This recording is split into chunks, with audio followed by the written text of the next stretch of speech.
Mercedes just changed everything, so we're going to be going through that and 3 other stories in today's video. So make sure to like this video, and if you want more Mercedes news content like this, make sure to subscribe to the channel by hitting that red button down below. The first story is Mercedes making some big changes for the US Grand Prix. Mercedes technical director James Allison says the revised floor that the team will introduce in Austin next week will likely tell the Brackley squad if it is on the right track for 2024. Although Mercedes has struggled less this season compared to 2022, F1's first campaign under its new ground effect regulations, the team was still no match for Red Bull, which has walked away with the championship for the second year in succession. Mercedes is currently second in F1's constructors standings, 28 points ahead of Ferrari, and the German outfit is determined to hold on to its runner-up spot in the championship.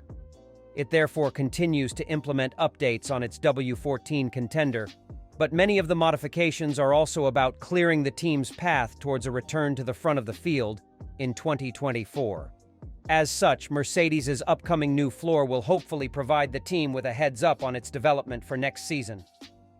"Hopefully it will give us a bit of lap time," Allison said, quoted by race fans. "That's always a benefit, but it is mostly a useful thing because it's a bellwether for whether we're on the right track. In lap time terms, it will be small.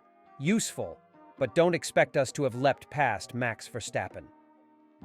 Allison says that Mercedes has developed a good understanding of its W14 and especially of its weaknesses. It therefore has clarity on where it should focus its efforts for next year, although only Allison admits that time will tell if the fixes embedded in its future design deliver the expected results. "I think that much of what ails us now is reasonably well understood, and we're working to fix that," said Allison.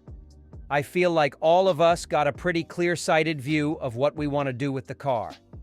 This championship, while we haven't made the really impressive progress that McLaren have, we have nevertheless been charting a path through the season that gives us a very clear idea of what we need to put right. So that makes the next year's fun, very exciting to look forward to, and actually this period of the year, extremely enjoyable." Mercedes are trying to get back to basics with their 2025 F1 car, according to team boss Toto Wolff. After struggling for the past 2 seasons since new F1 regulations came into force at the start of 2022, Mercedes are planning a fundamental redesign for their W15 Challenger. Work on next year's car is already advanced, and Wolff, who has skipped the last 2 races as he continues his rehabilitation from recent knee surgery, has provided an update on Mercedes' development. "For 2024, we're going to change a lot, trying to get back to basics," he told Italian publication La Gazzetta dello Sport. "I don't want to hear Lewis saying, 'I'm sitting too far ahead with the cockpit, suspension cinematisms that we don't understand,' and so on. We have to be decided on what we understand, and what we don't understand we have to put aside. It's not about technical sophistication, but about solid engineering." Speaking about the challenges Lewis Hamilton and George Russell are facing with the inconsistent W14, Wolff explained, "The biggest problem is that the drivers don't have confidence in the W14, in alternate phases on top of that. When they curve, they don't know how the car will behave, perhaps with different feelings between Hamilton and Russell, despite adopting the same setup. If you have a solid platform, you take the results home. Just look at Albon with the Williams, a simple and aerodynamically efficient single-seater without great means."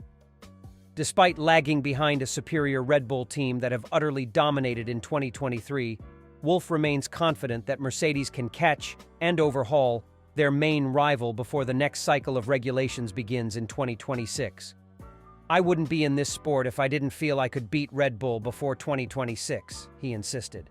"If you think about how much Aston Martin grew in the winter and the leap forward made by McLaren during the summer, if we were able to find 3 or 4 tenths, we would be back in the game. We know that our car is worth something more than it has produced so far, but we have not yet been able to figure out how to get there. But that's what allows us to be optimistic."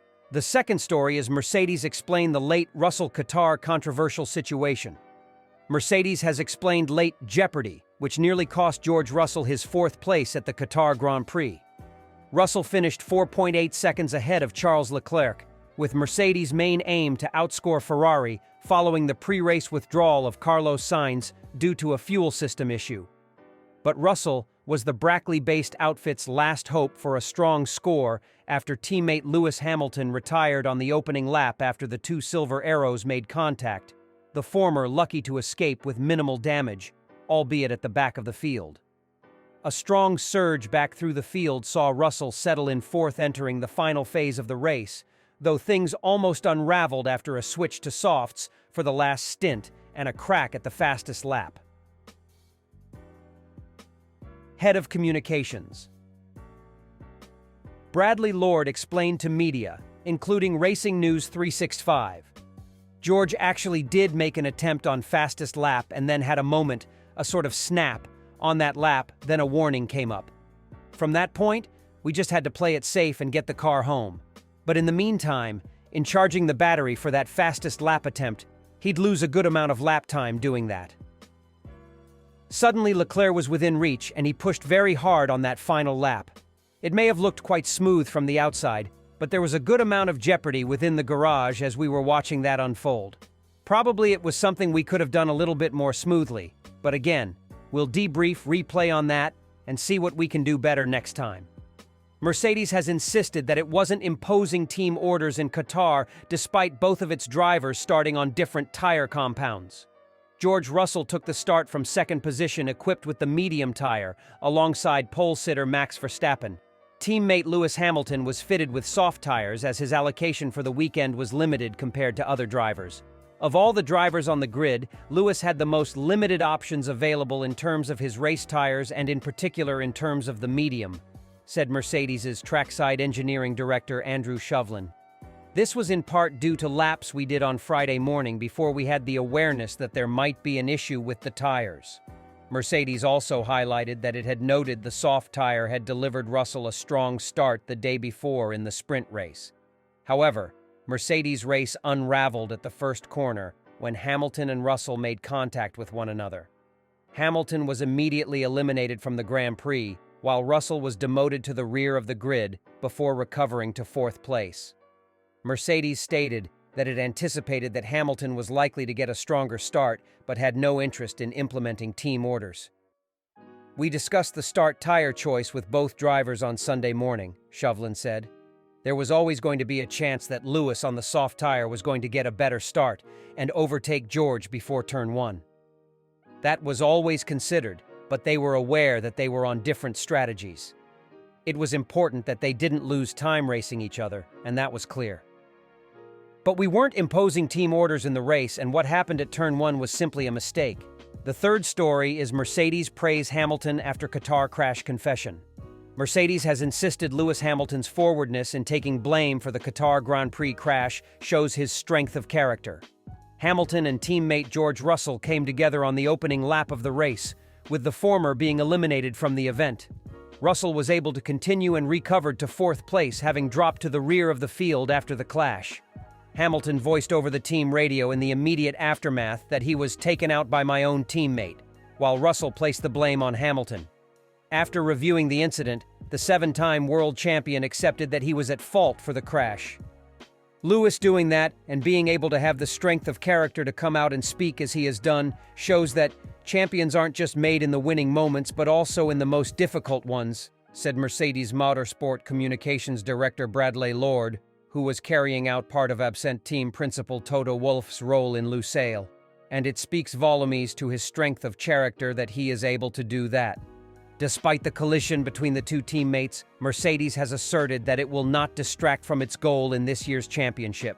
There's no intention for them to come together on track, but they have done, Lord added. That's never our goal.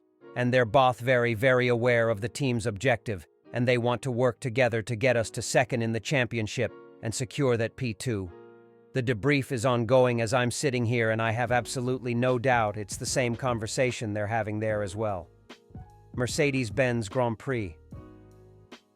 Limited saw a turnover of 475 million and profits of 89 million in 2022, despite failing to claim a Formula One title for the first time since 2014. The company's revenue jumped by 24% year-on-year to 474.5 million, aided by increases in F1 revenues, sponsorship deals, and work carried out through its applied science division. 51% of the team's revenue was attributed to sponsorship and licensing, and 30% from the F1 prize fund. Revenue also came through its applied science division, whose work includes development of Ineos Britannia's America's Cup sailboat. Accounts submitted to the UK's Companies House also showed that in March, Mercedes-Benz Grand Prix Limited approved a 75 mm dividend to shareholders, including team principal Toto Wolff and the billionaire petrochemical tycoon Sir Jim Ratcliffe. The team is equally owned by Mercedes-Benz AG, Wolff, and a subsidiary of Ratcliffe's Ineos. As winners of the 2021 Constructors' Championship, it is understood that prize money of about 71 million is carried over into 2022's financial report.